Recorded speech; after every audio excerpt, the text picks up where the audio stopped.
সামনেই যেহেতু গণেশ চতুর্থী, আর গণেশ চতুর্থীতে গণেশজির প্রিয় মোদক বানাবো না তা তো আর হয় না। বাই দ্য ওয়ে, আমি আপনাদের Trisha and welcome to my channel Trisha tasty ট্রিটে।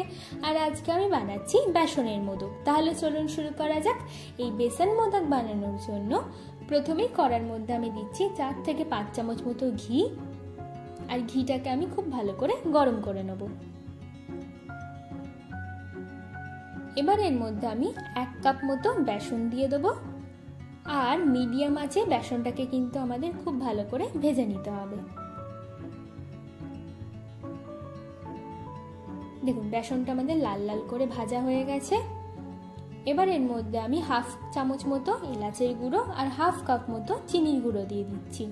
দিয়ে এটাকেও আমি খুব ভালো করে মিশিয়ে নেব।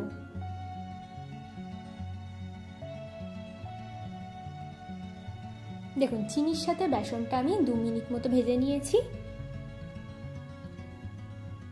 এবার এর মধ্যে আমি দিয়ে দেবো 1 কাপ মতো দুধ। দিয়ে ভালো করে মেশালেই কিন্তু আমাদের পুরটা একদম রেডি হয়ে যাবে। এবার এটাকে আমরা হালকা একটু ঠান্ডা করে নেব।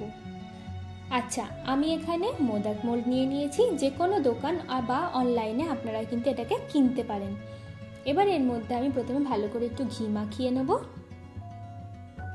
তারপর এর মধ্যে ইচ্ছা মতো আপনারা একটু ড্রাই ফ্রুটস দিয়ে দিতে পারেন। এবার মোদকের পুরটা নিয়ে এইভাবে আমি প্রথমে দিয়ে দিচ্ছি। দিয়ে এই দুটোকে বন্ধ করে এইভাবে চেপে এক্সট্রা যে পুরটা আছে সেটা কিন্তু আমরা বার করে দেব। দিয়ে ভালো করে চেপে নিলেই কিন্তু আমাদের মোদক একদম রেডি হয়ে যাবে। চলুন আপনাদের একটা খুলে দেখাই। দেখুন আমাদের মোদকটা কিন্তু খুব সুন্দরভাবে রেডি হয়ে গেছে। এইভাবে আমি প্রত্যেকটা মোদকই রেডি করে নেব। দেখুন আমাদের সবকটা মোদক কিন্তু একদম রেডি।